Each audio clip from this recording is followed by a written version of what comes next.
So I would like to get started this afternoon. I think that you know who I am, but there is someone seated with me here at the front of the room who I would like to introduce to you. And the way I would like to introduce him to you is to start by recalling that when I was growing up in the 1950s, there was a program on television. And the program on television was called I Led 3 Lives. And it was about somebody who worked for the FBI, and he was involved vaguely in surveillance and espionage and things of that sort. And he sort of needed 3 lives to be able to survive from one week of the program to the next week of the program.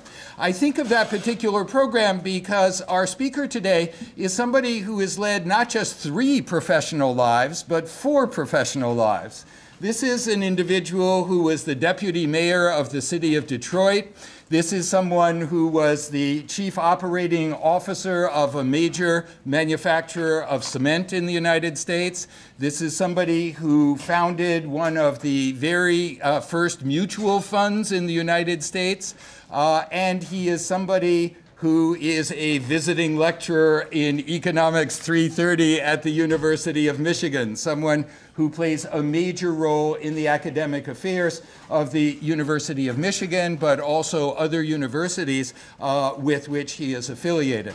Now, he did want to do triple integrals with you this afternoon, and so he had started to write out some of his notes on the board, but I persuaded him that maybe some of his reflections on the very rich and very broad experience he has in the world of government, in the world of business, and in the world of education would be especially valuable to us. So I would like to introduce my friend, John Sweetland.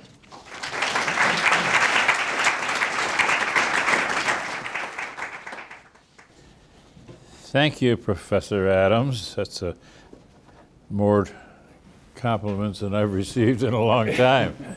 I'm not usually in that business. I'm a graduate of Michigan, proudly. I think this is a great school. You're all fortunate to choose this, and you're really fortunate to have Jim Adams as a professor. The subject of this course is American industries, and so what I've picked as a title, and we'll go from there, is Who's in Charge? A look at America business today. Let me set the stage for this.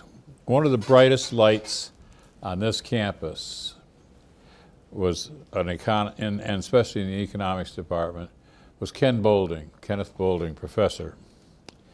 His intellect and his vocabulary was off the chart. I was fortunate to have one class with him in graduate school, and more fortunate to have him as a neighbor, he and his wife Elise, for 5 years when I lived in Ann Arbor some years after school. He had a knack for words that was beyond anything I've seen. And once he made this remark that has stuck with me over the years: all institutions begin prophetic and become priestly. Test that out when you think about the Catholic Church. From caves to cathedrals, schools like Yale and Harvard that started out as simple schools to teach and train ministers. Now they're huge research universities with over 30,000 students, $7 billion a year in budgets, and $30 billion a year in endowments. I would call that priestly. But America business has followed kind of the same track. When the United States was founded, some 150 years after the Pilgrims landed in Massachusetts, 1776. It was the same year that Adam Smith wrote his famous book, The Wealth of Nations, which kind of laid the framework for what we consider today our modern economy. Now, Adam Smith, like many other sources, is widely misquoted. I just want to take two quotes from Adam Smith that illustrate the diversity of what we're going to be talking about today. Adam Smith talked about the hidden hand that guided the butcher and the baker and the decisions they made to satisfy their customers. Conservative economic elements have taken that hidden hand concept and said that's why we don't need the government in business. There's this hidden hand that will guide all of you to perfect decisions. But the same Adam Smith who talked about the hidden hand and how they arrived at these perfect decisions also said in the same book that businessmen seldom get together, even if it's for an evening of diversion, but that it ends up as a conspiracy against the general public. So there you have the two sides of business today, and that's what I want to talk about. I want to talk about what we call the market economy, the free enterprise system, although my mentor of mentors, Shori Peterson, used to remark it's neither free nor is there very much enterprise. But that's on the one hand. On the other hand, we have a whole series of governmental regulations that affect business in every regard. And I'd like to talk today about the balance that exists between those two factors. Now, before I begin, how many in this room are thinking about going into business of some sort after school? Let me ask the question the other way. How many students here are kind of want to go into something other than the business community? Okay, so we're kind of a business-oriented bunch this afternoon. So I want to talk about my experiences in business in a variety of industries. Back to the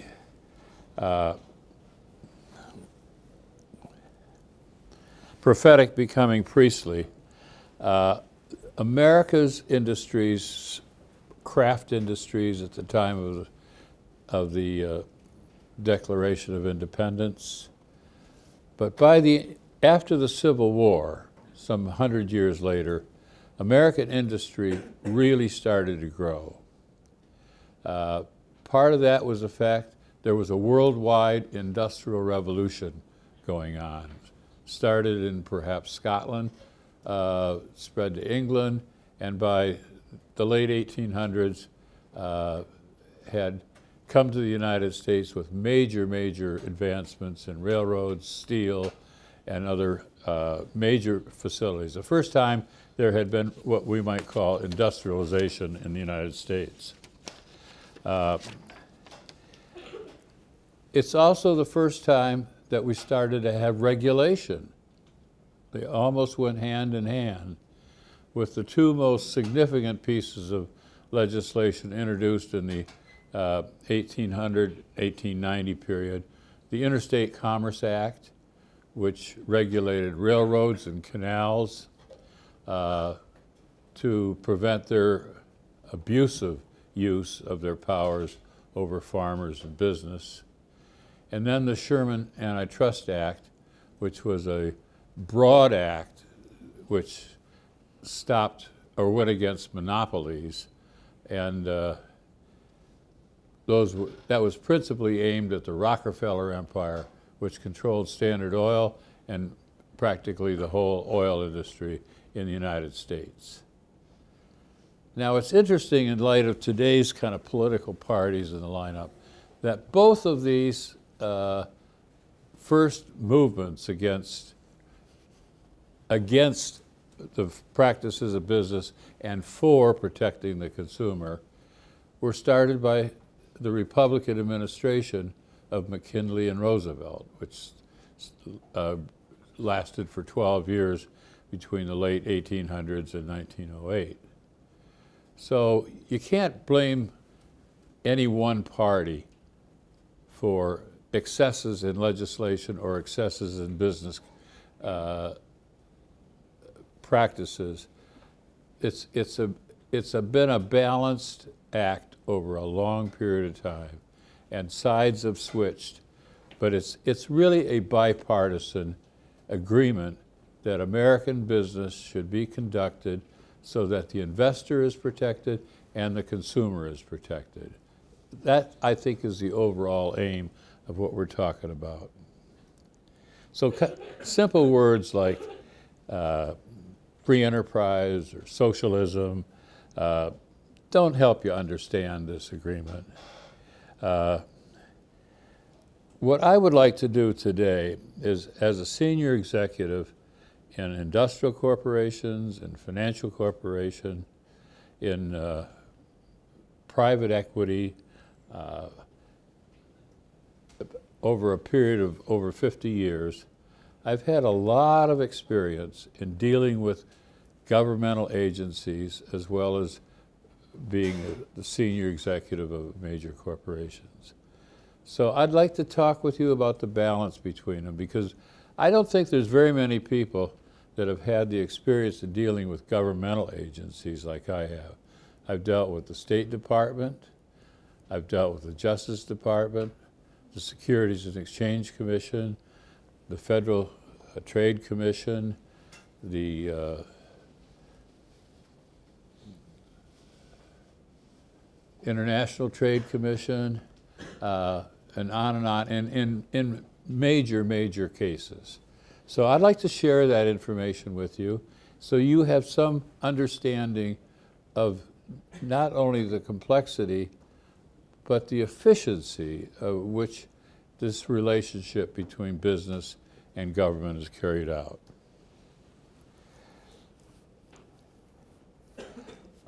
The highlight of my graduate experience was writing my master's thesis with Professor Shori Peterson. As many of you may know, I've endowed a chair in Professor Peterson's name. It would be called the Shori Peterson Chair in Industrial Economics, and no one else but the illustrious Professor James Adams will be occupying that chair, and we'll be celebrating that tomorrow night.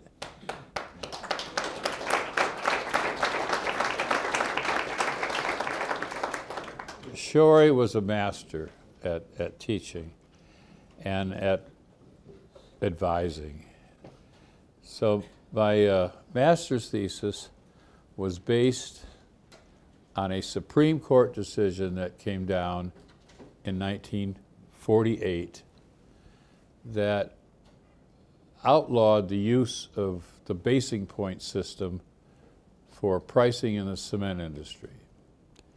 Now, I'm not going to go into the intricacies of the basing point system, except it was a system that was first developed in the steel industry, and it controlled pricing and other policies. It was a collusive method of controlling steel prices throughout the country.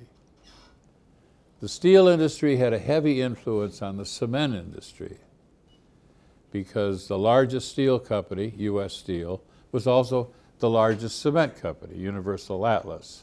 So the same collusive practices, the same concept applied to the cement industry. Now, the Justice Department moved in 2 suits against the steel industry and was not able to break that. The steel industry at that time was represented by powerful interests, people with little names like Carnegie, Morgan, and others. And the Justice Department failed in both of those attempts. But the Federal Trade Commission brought a very similar case against the cement industry and won that case.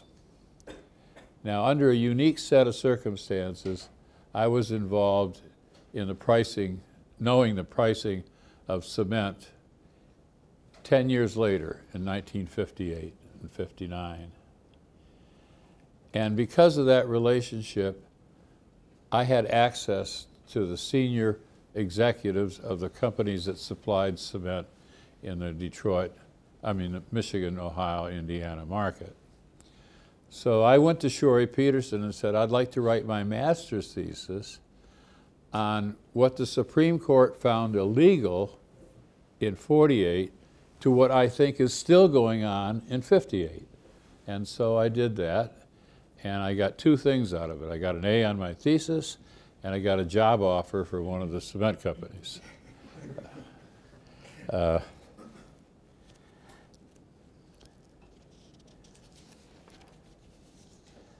The offer was from Peerless Cement, which was headquartered in Detroit, but was part of a national corporation that spanned from coast to coast, including companies on the East, Midwest, Southwest, and West, and ultimately Hawaii.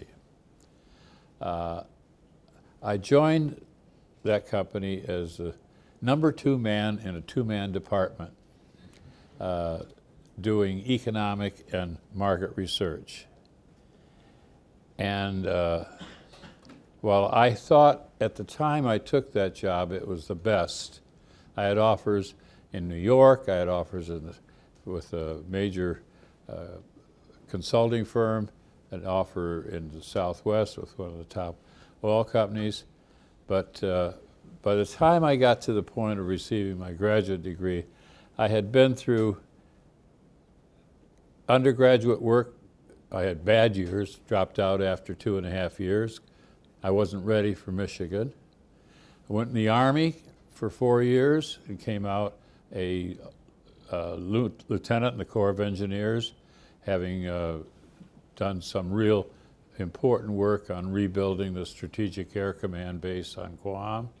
And then I came back to Michigan, married, 2 kids, and finished my undergraduate degree and then got my master's, which is as far as I wanted to go because I wanted to go into business. And I had that opportunity. So, but when I got that when I reached that final milestone of my master's degree, I was too tired, quite honestly, to contemplate a move to New York, contemplate a move to the Southwest. It was very easy to move from Ann Arbor to Royal Oak, and the office was downtown Detroit. So maybe I took the easy way out, maybe I didn't. But in any event, the job was boring. And I knew I'd made a mistake. But you know, sometimes there's somebody up there or down there who is looking after you. And the corporation decided to faced with a national problem. Here was the problem. Cement is a very, very expensive process. It involves the excavation of limestone and other materials, crushing that into fine aggregates, and then grinding those aggregates in huge mills to a fine, fine powder, then calcining, burning that powder in a kiln up to a temperature of 2,800 degrees.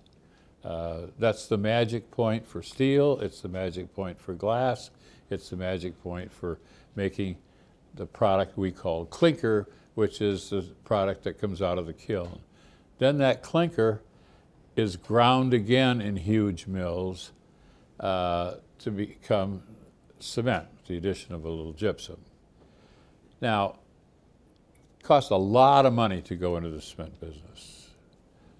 Today, to build the smallest size plant that would be efficient would probably cost $150 million. Slightly less than that in terms of today's dollars when I entered the industry because the plant size was smaller, but still kind of the minimum would be a $40, $50 million capital expenditure. So not everybody could go into the cement business.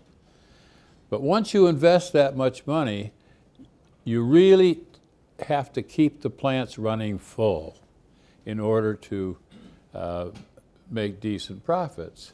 And one of the ways a couple companies decided to keep their companies running full was to buy their biggest customers. In technical terms, in economic terms, that's called vertical integration. Integration of one manufacturing process with another. Well, there were two cases. The Justice Department came down on one side of a case, said it was illegal. The Federal Trade Commission came down on a very similar case and decided it was legal. So what's the corporation to do when they have to develop a policy that fits their situations? Well, it's the same thing corporations have done all along. The first thing is to appoint a committee. And in this case, the committee was composed of one presumably reasonably smart individual from each of the four divisions, plus one from corporate staff. And I was selected from Peerless. I don't think they knew what else to do with me. And so we met for a week every month at corporate headquarters in Philadelphia. I was the only non-Harvard Business School graduate on this. Of the 5 members, 4 were Harvard Business School and me. But fortunately, because I had studied industrial organization and had done my master's thesis on the cement industry, and I had worked in a place that involved the ready-mix concrete, I had a little leg up on the people who were my fellow members. And that was a nice experience. Out of it came 2 things. One was a report that said it's very difficult to establish a national policy because things vary so much from market to market, but here are some standards to go by. But in terms of government evaluation of what action would take, because the Justice Department and the Federal Trade Commission, the 2 agencies that are responsible for anti-competitive behavior in this country, had come down on opposite sides. It was very difficult. But the other thing that came out of it was the offer to be assistant to the new president of American Cement, which meant being able to leave Peerless. It meant living in Philadelphia for a year, but then the prospect of certainty of moving to Los Angeles, and so I accepted it. Jim Giles was the new president. He was a Harvard Business School graduate, but had a very distinguished record in World War II, and a Baker Scholar at Harvard, which is the top small percentage of the graduates, and a wonderful person to work for. Jim was open to new ideas, and one of the ideas that came out very shortly was President Kennedy's proposal adopted into law that permitted the State Department to use its Agency for International Developments to fund the research that companies would do to invest overseas. President Kennedy felt that in the years following World War II, it was important for the United States industries to build up reconvert its industries back from defense to consumer goods, but that process was over. Now he wanted to see American business have an influence overseas, and so the State Department's funds were used for that. American Cement was the only company in the cement industry that took advantage of that. And Jim Giles added Director of Corporate Development to my title of Assistant to the President and gave me the responsibility of directing this program. So I put together a team, headed by an economist, by the way, and we investigated situations, possibilities in Pakistan, Brazil, and Greece. We ended up entering into a joint venture with a existing Greek cement company to build a new plant in western Greece at Patras. And that plant is still operating today. It was a very successful venture, and it was the only plant that was ever built under the State Department program. I must say that working with the State Department was a pleasure. The people, very bright, very competent, but they had no money other than funding the research for the investigation. So we had to find our own sources, which we did. We financed it through a consortium of Greek and U.S. banks. But it was the only plant built overseas under that program.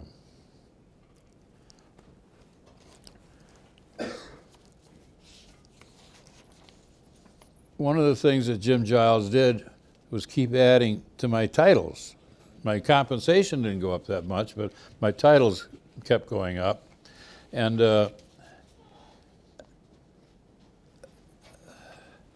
another title I had was corporate secretary. Now, the corporate secretary is a esteemed role in American corporations. It's usually the senior legal officer. We didn't have a senior legal officer, so I filled that role in. I had my responsibilities or relations with the board, and then any legal problem that came in, making sure it got funneled to the right law firm. Our Eastern Division had acquired a ready-mix company in New York City. And we entered the ready-mix concrete market in New York, probably the worst concrete market in the country, dominated by a already vertically integrated company in New York, closely connected with, we suspect, some of the unsavory characters in New York, but they had the largest position. So we challenged them in the market. And of all things, the FTC brought a suit against us for an illegal acquisition. I thought it was the silliest thing in the world, and so did counsel. But we were losing money at a very rapid clip, so why fight something that you want to, and we decided to sell, so why fight something you want to sell? Well, there was a clique within American Cement that said, we can't let the government tell us how to run our business. And we're not doing anything wrong. The other people are doing something wrong, so let's fight it. Well, I argued against it. Jim Giles, the president, argued against it, but he gave in to this factor, and we spent thousands and thousands of dollars fighting that case, only to give in ultimately and sell it. Now, if you go into business, you're going to run into situations like that. I have a name for it. Other people have other names, but it rules the day in many places. It's called corporate folly. And you can't get away from it in any corporation you go into. But it was a shining example of fighting a case that was not worth fighting. You didn't have a chance of winning, but fighting it anyway.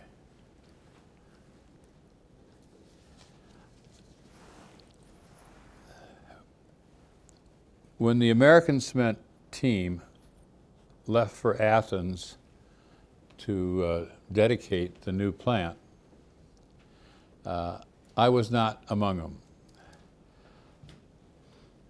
I had just been assigned to become the new president of Peerless Cement, the company I had joined 5 years before and was the number 2 man in the 2-man department. Peerless was the second largest producer in Michigan. It was probably the largest supplier of cement in the southeast Michigan region, including Detroit and northern Ohio, because the largest producer shipped widely throughout the Great Lakes. We were concentrated by shipping out of our plants in Detroit and Port Huron. Peerless, through internal decisions, through aging management, and through a slight downturn in the market, had fallen off in profits and sales dramatically. Sales were about 2/3 of what they had been 3 or 4 years before, and profits were down to about 25% of where they were. So I was given the task of turning this company around. And being young and dumb, there's nothing more than you like than a good fight. So I was glad to go back to Michigan. I love this place, love this state, and I love a challenge. Now, the one thing I had going for me was the average age of the senior management group was 64.5 years old. So within the first year, I had a chance to select from a core of existing people that were good within the company, a whole new management team. And we were able to attract some young talent in, and with that combination and a new spirit, it wasn't long before we were operating near capacity, and profits had passed all previous levels. It was a lot of fun doing that. But we are now reaching the point where we had to do something else. So with the corporation's encouragement, we developed a long-term plan using our own people and professional help to guide them, did market research throughout the whole Great Lakes area, and came up with a plan we called the Great Lakes Operating Plan. If you just use the initials, it's GLOP.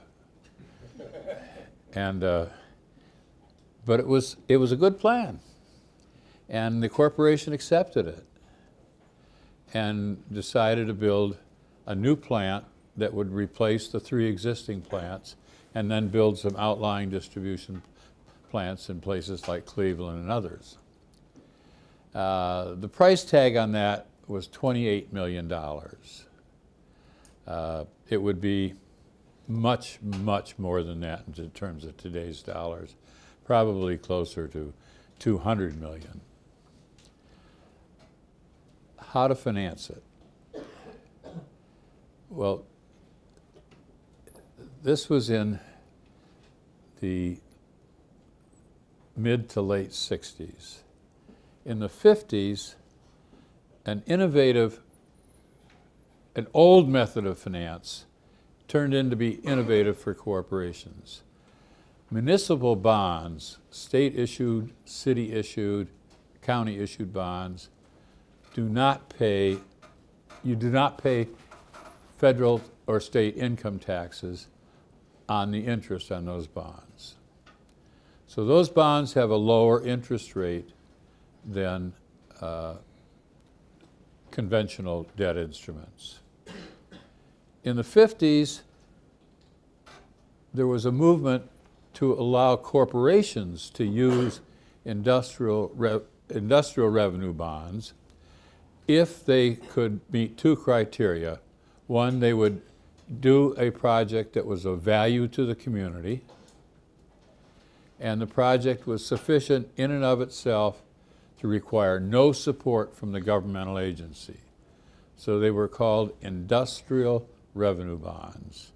The word industrial meant that it was a non-municipal bond, and revenue implied and assured that the investor could only look to that instrument and the income from it, from the investment, to pay the interest and redeem the principal.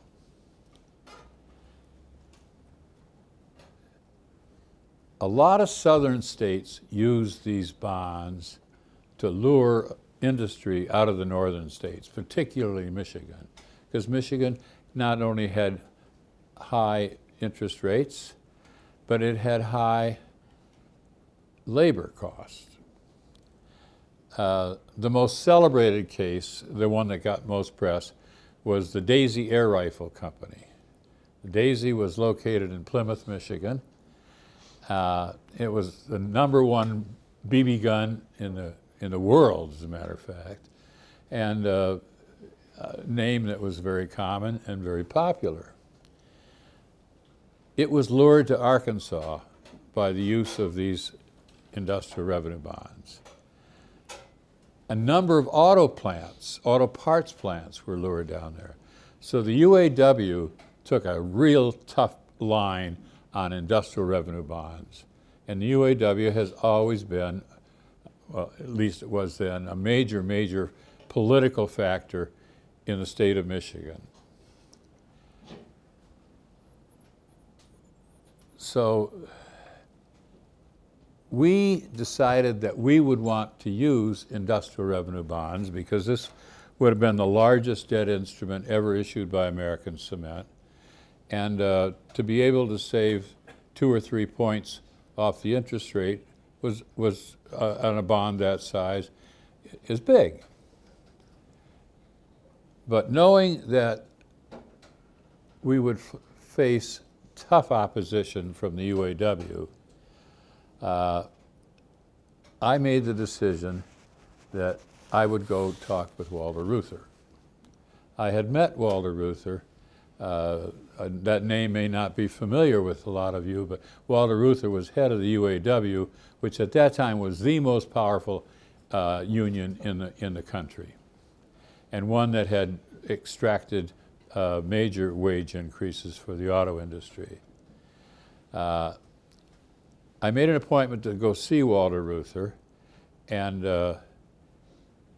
he listened. That was the best I could say. But that's more than I had hoped for, because it's like walking into the lion's den.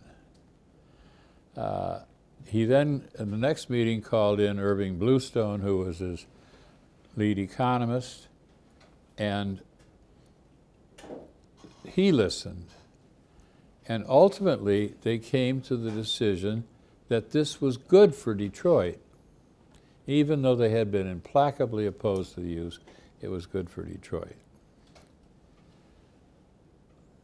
Now something else came along that complicated that. Professor Adams mentioned this. In 1967, there was a horrible riot in the city of Detroit. There were riots across the country from 55 through 58. But the Detroit riot was probably the most destructive, had the worst loss of life of any major city in the United States. It was horrible. I was living in Ann Arbor then, president of Peerless, and driving into the city and going by tanks protecting the streets, machine gun emplacements, troops patrolling the streets. It was unreal. An urban coalition was formed of business and other leaders after that riot. It was called New Detroit. I was a member of it. And New Detroit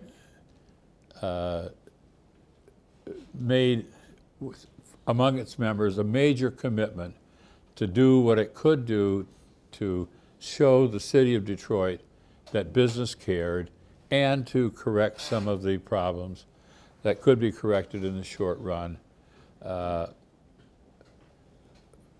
by greater help from the business community. As we've learned many years later, a lot of those problems were deep-seated and were not going to be solved overnight. But they wanted to be recognized that the business community was behind Detroit and was committed to funding and helping that. And to make that point clear, they wanted somebody from the business community to be in the mayor's office so that they could be assured that this was happening. I was the choice was approached one day by Joe Hudson. Hudson Department Store at that time was the biggest retailer in Detroit, one of the biggest retailers in the world, and Ree Keast, who was president of Wayne State University. They approached me to be deputy mayor of Detroit. The mayor and I were friends. He acceded to that. So I became deputy mayor of Detroit in 1968. At the same time, I'm going before the city council, seeking the city of Detroit, the council's recommendation to fund the company I was president of.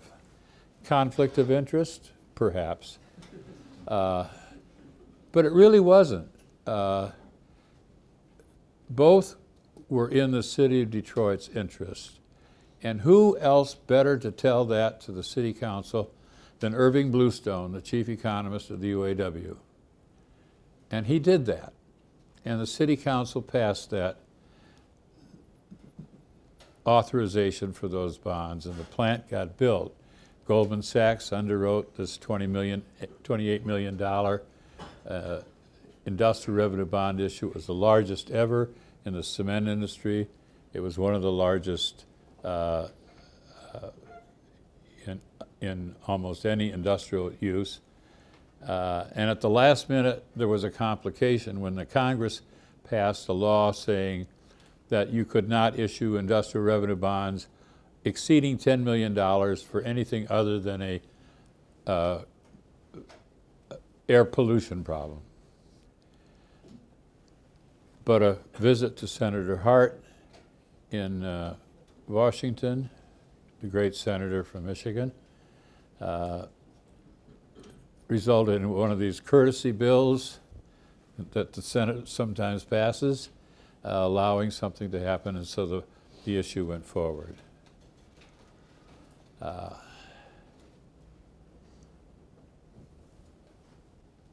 My tour as deputy mayor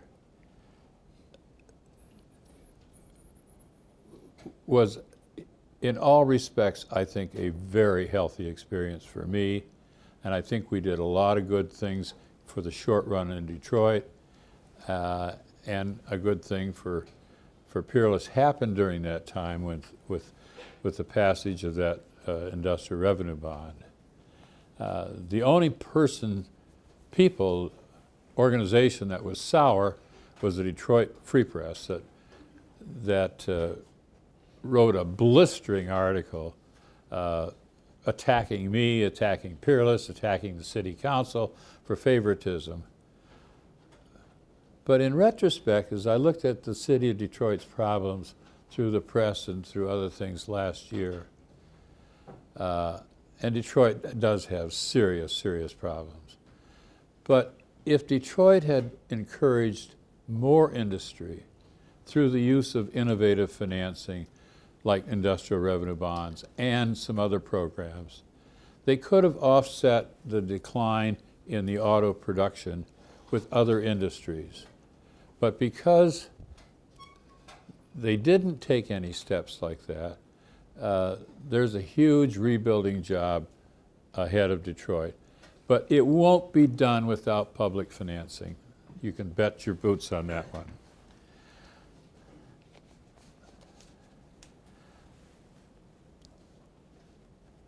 My time as deputy mayor was cut short when Jim Giles said it's time to come back to work at American Cement. So I was called back to in November, oddly enough, the night Nixon was elected president. And the next day I was elected the chief operating officer of the corporation, executive vice president, and member of the board, and was number 2 to Jim Giles. And I was going to move back to Los Angeles. So I started on that job, was serious about it, sold our house in Ann Arbor, bought a house in Los Angeles. And having done all of that, I came to the conclusion that American cement had become an ungovernable situation. Late in '67, the year before I joined it, they had made a major acquisition of a company unrelated to cement and brought in a new shareholder. After I arrived in Los Angeles, there was great agitation to get rid of Giles, started by this group. And I was the choice to become the new president. I turned it down for two reasons. One, I was not going to think on the person who had been my mentor for many years. And secondly, I didn't trust the people who were involved. Didn't know their backgrounds, didn't like what I learned, and felt that I could do better somewhere else. So I left in April and returned home. But we'd already bought the house in Los Angeles, so we moved out in July. And then I had a juicy separation package, didn't have to go to work. So I did some thinking about what I wanted to do.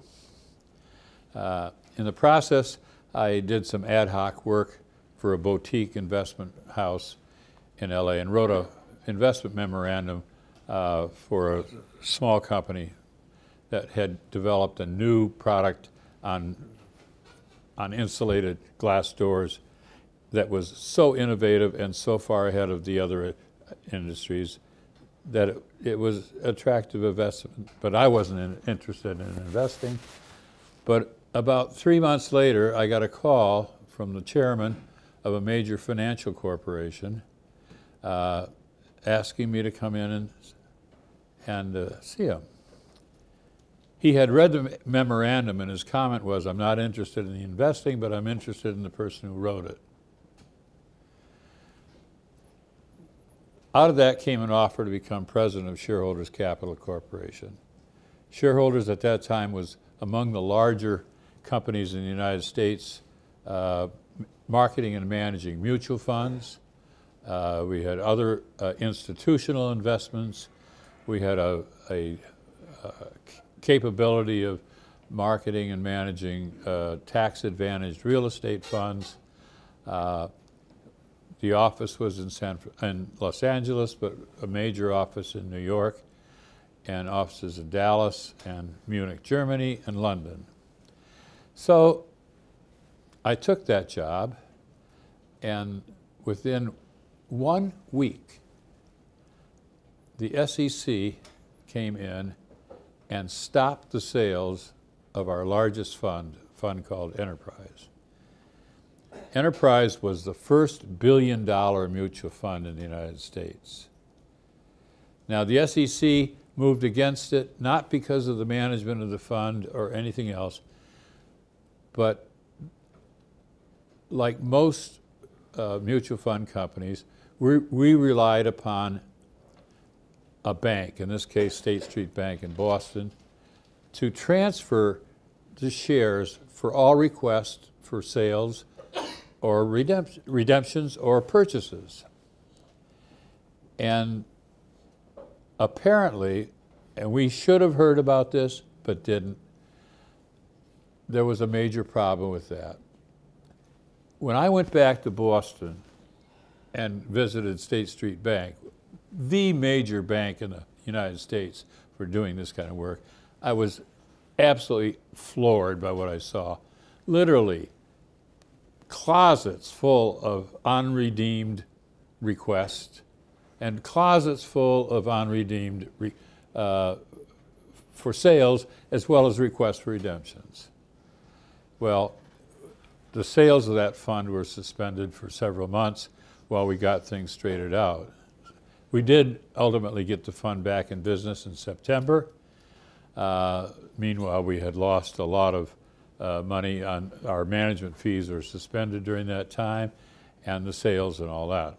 But out of that came a decision to build our own transfer agency, which we did. We were the first transfer company in the United States to use the new IBM 370 computer took a whole floor of our office building, 20,000 feet, but we built the most modern transfer agency in the country and then sold it as a freestanding company later on. But the 70s were a terrible time for the securities industry.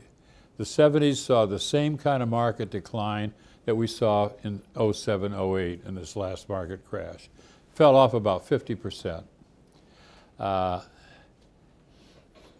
Names that had been great names in the securities industry for years vanished. So I came to the decision at that time that I was going to be better off working for myself than I was working for somebody else.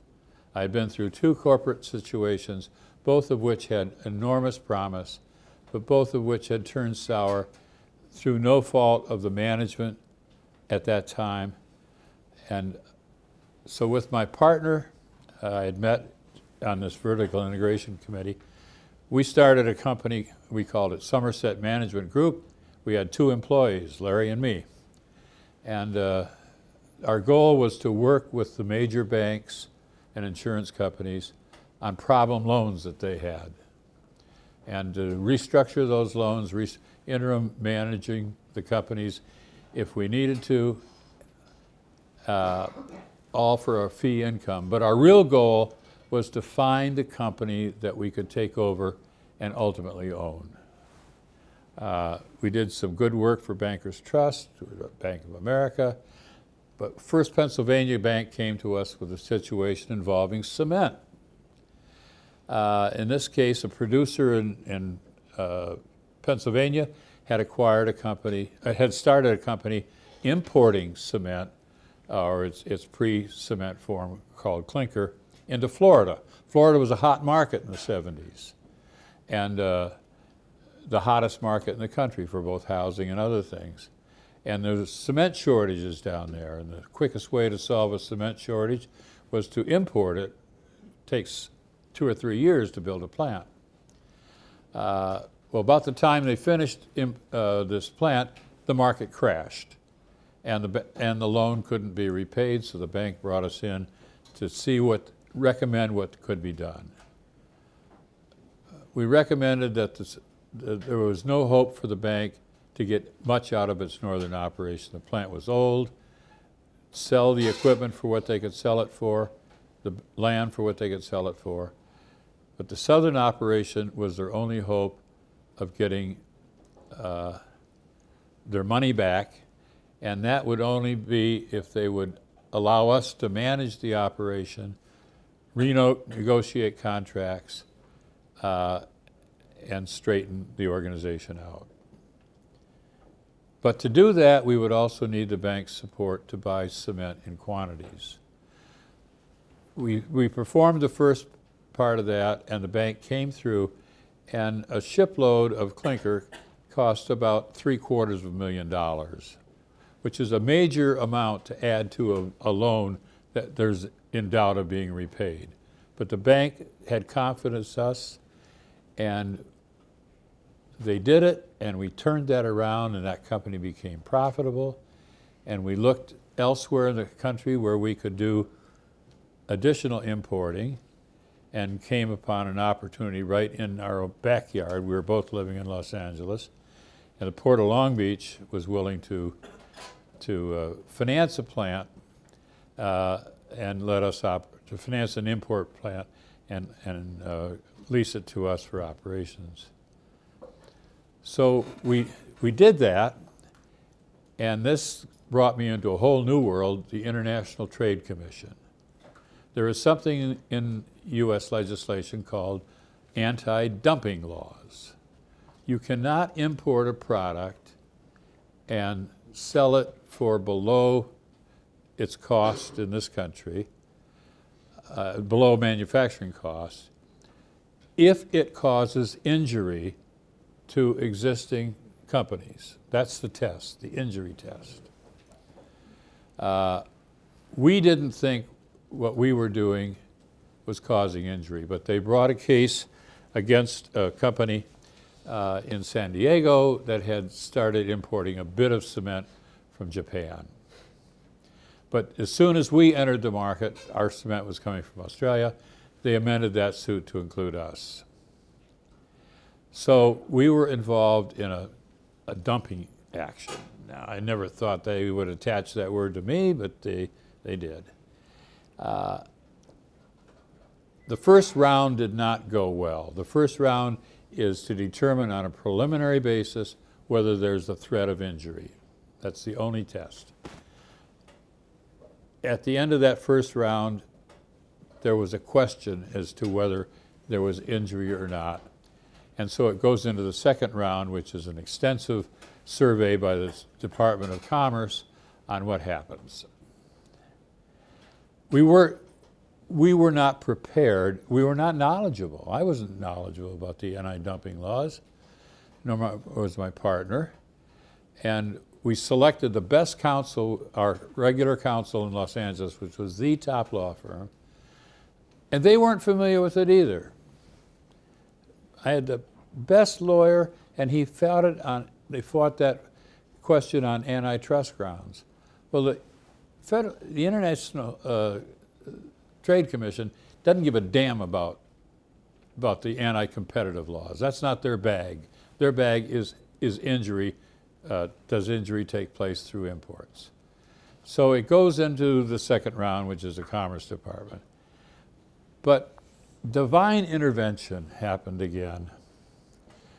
One of the competitors in California went to our law firm and said, you cannot represent, our name of our company was Pacific Coast Cement, because you represented us in a labor dispute some years ago before. And under legal ethic rules, they were right.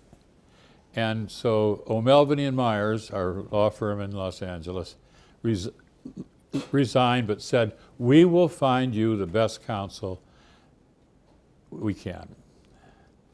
So in one of those ironies of life, California Portland won their case by getting O'Melveny and Myers out of the case. But O'Melveny introduced us. I went back to to Washington, and in one day interviewed probably 5 of the top trade lawyers in the country. At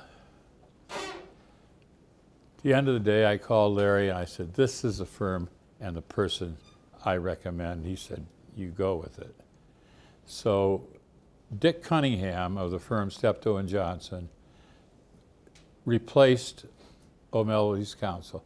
Dick is the dean of the trade lawyers in New York. And from that point on, we swept the board and won everything in the case on a final vote by the commission of 4-0 in our favor. But I want to take you into one little area of this that was kind of funny. Business is a lot of decisions, a lot of hard decisions. But business is also theater. And for the final hearing, Dick, who's not only a good lawyer but a consummate showman, said to me, I want to have lots of women in the audience. Attractive women, but women. So we had amongst our employees some very, very nice looking women. And they were all encouraged to come to this hearing. My wife was there, Larry's wife was there.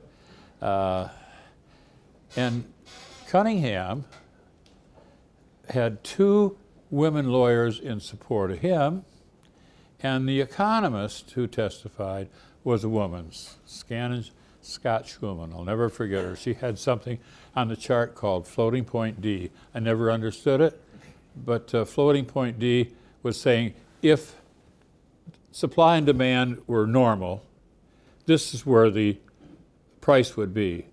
But the price is not here, it's up here at floating point D, so there can be no injury.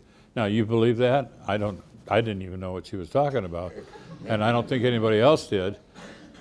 But when the Federal Trade Commission board, which was headed by a woman, looked at this, this group. On this one side was the Pacific Coast crowd with lots of attractive women, 2 women lawyers, a woman economist. On the other side, all blue and gray suits. Not one attractive person on that side. Now, I'm not saying that had anything to do with the final vote, but you know, sometimes chance favors the prepared mind, and that happened. One other story that came out of that experience in anti-dumping. We formed an organization of other importers. We were far and away the largest importer, but we called it the Cement Free Trade Association, CFTA. And every time the industry would work on an agency to change a law that would hurt importers and help the domestics, we would get word of it and we would take action. We were really helped in this by Glenn Anderson, who was the chairman of the subcommittee on surface transportation, also represented the area around the ports of Los Angeles and Long Beach. Glenn became our great friend, and he had great clout in Congress. One example I'll give you is Barbara Mikowski out of Baltimore in the Senate passed a resolution that all cement imported in the United States and sold on government projects had to be imported on U.S. bottom vessels. The problem with that is that there are no U.S. bottom vessels in the cargo business.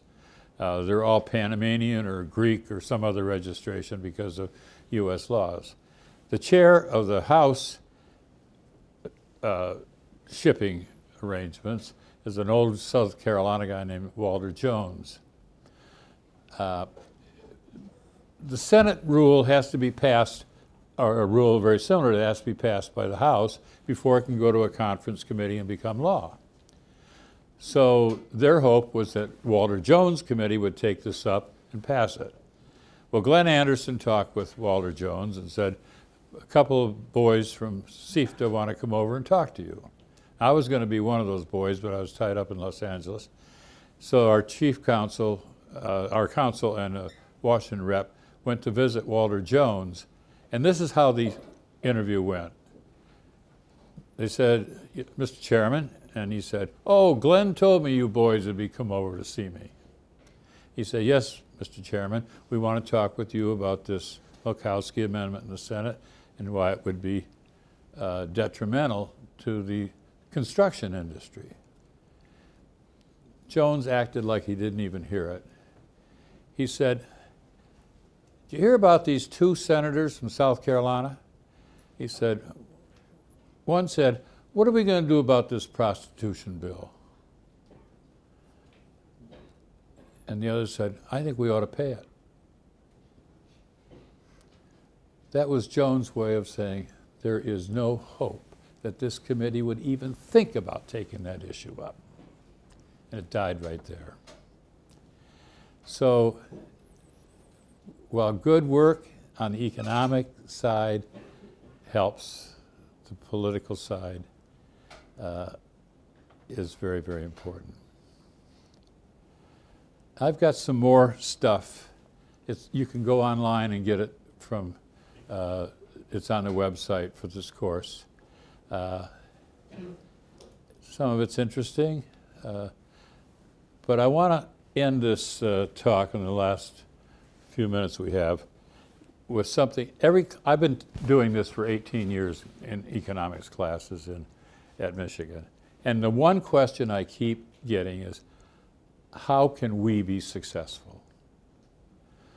And so I've developed an answer to that is only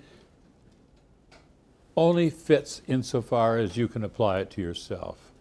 There are 3 things that I've put together that I think will contribute to success, whether it's in the business world or other worlds.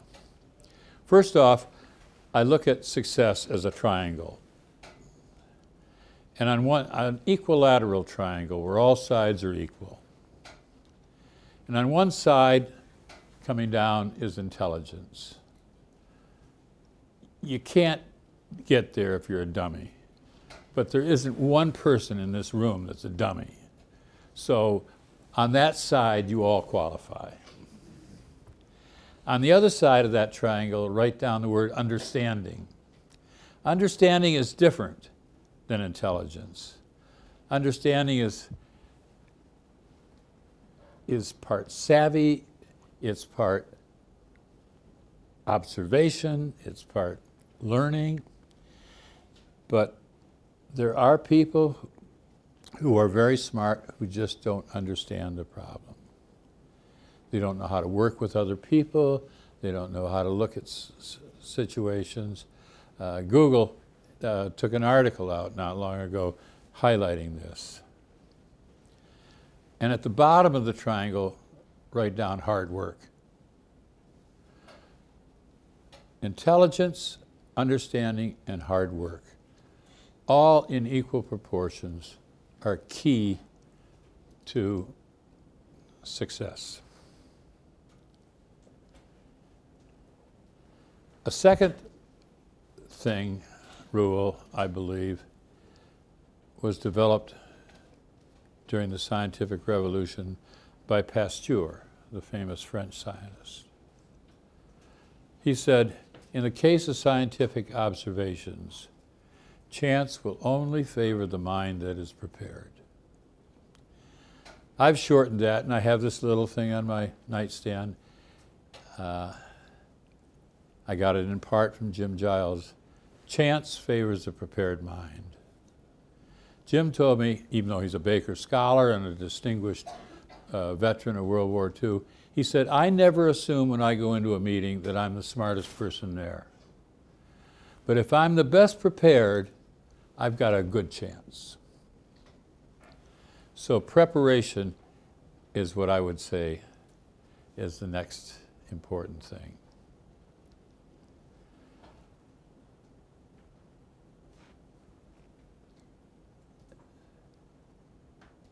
Now, let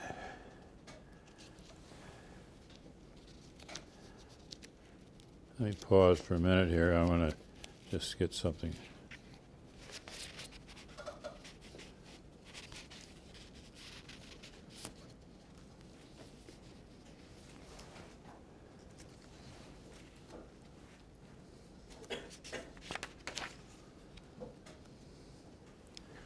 Yes.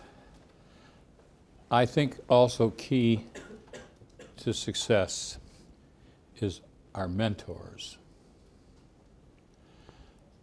I've had some fantastic mentors in my life.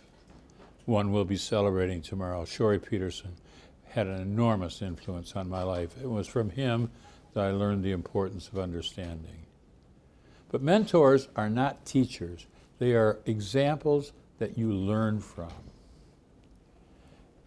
You can find them. They're all around you. One in my life early on was the Ford dealer in this little town of Stanton where I grew up. He had been wounded in the Battle of the Bulge during World War II. He didn't let that bother him. He came back and built a successful business. I just heard from him a few days ago. He's 95 years old and has done very well in life. My high school teacher, Ethel Smith, who said the only place you can go is the University of Michigan. She was a mentor.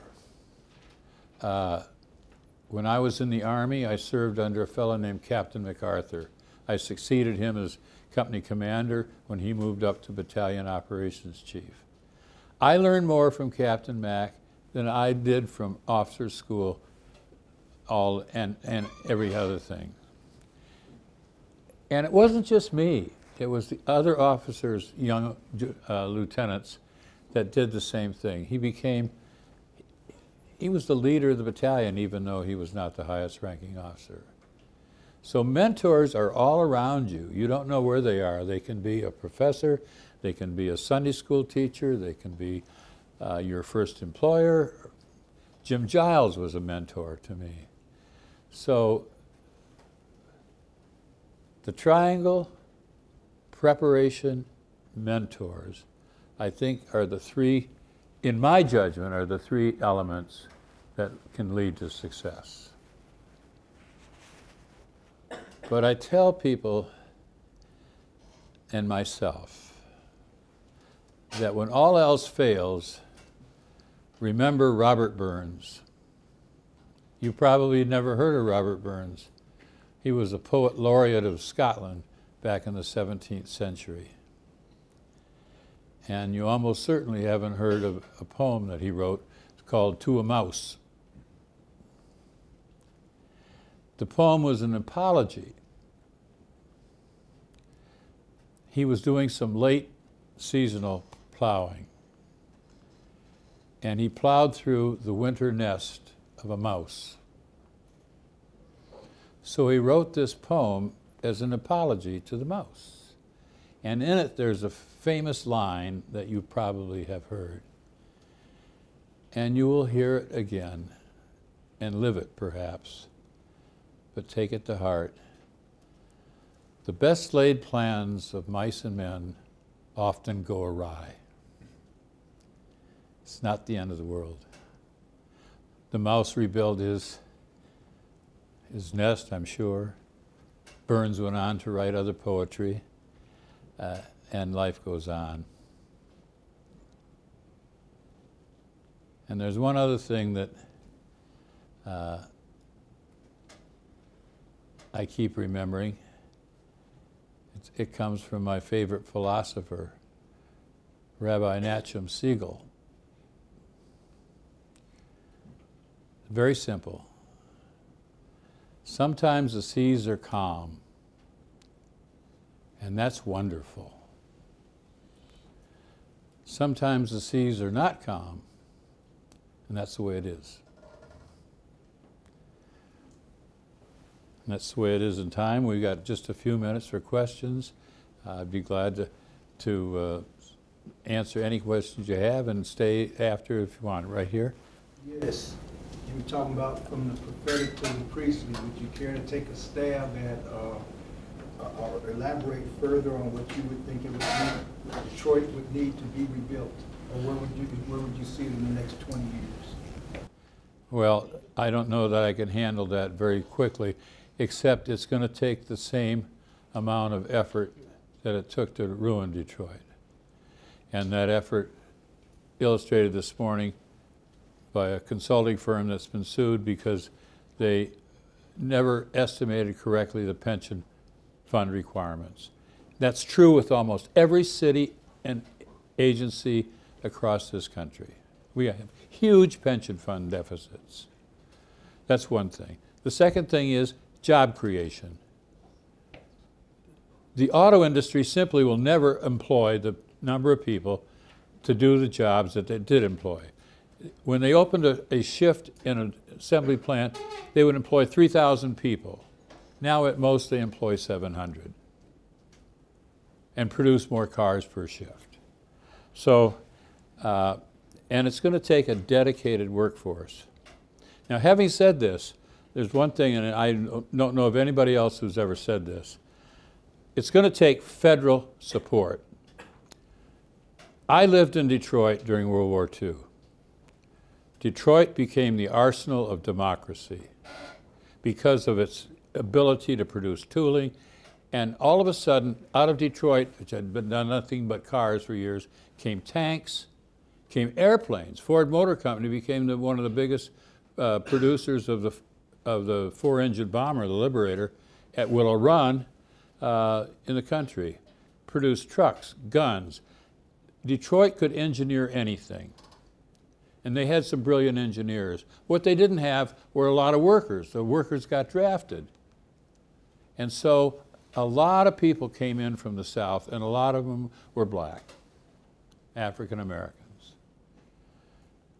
After the war,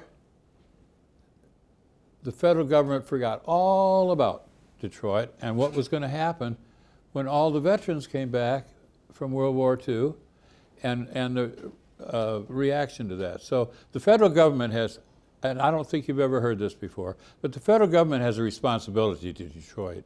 It came through when we desperately needed weapons to win World War II. And it came through in fantastic form. I'm very proud of Detroit. But things changed.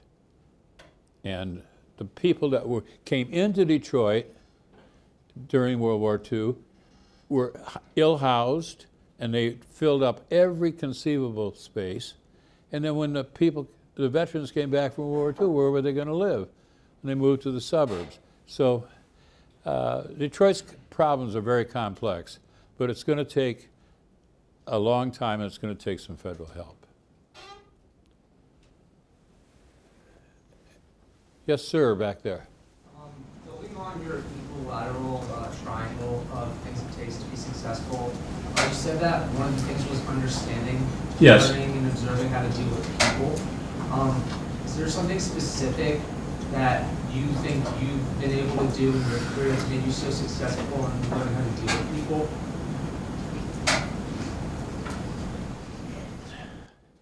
Well, you know, I think there's a little vanity in my response to you. Your question is right. You have to deal with people, and you have to understand them.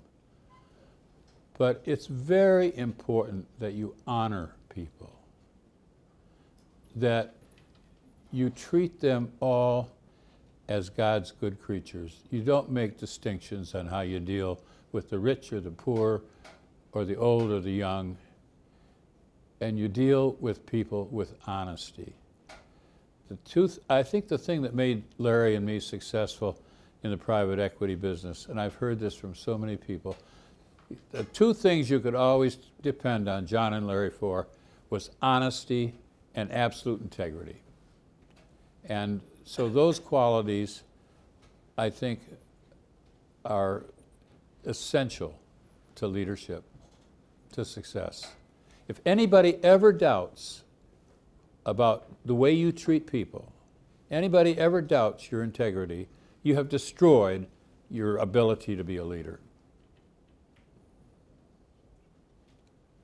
I can't emphasize that too much, because I've had situations in my life, and all of you will run into the same thing, where somebody who you depend on cuts the ground out from underneath you. That person has done you a huge disfavor, but has also done you a huge favor, because it taught you never treat people that way. So whether it's the butcher or the baker or the candlestick maker, you know, treat all people with integrity, with honesty, and with decency. Well, I think this may be a very appropriate note on which to end Mr. Sweetland's presentation. I can't resist adding one small addendum to his equilateral triangle. Surely he meant a quadrilateral in which crushed peanut donuts had their due. But other than that, I think you have found this to be an incredibly complete and exceptionally wise perspective on your careers to come. So join me in thanking John Sweetland for coming.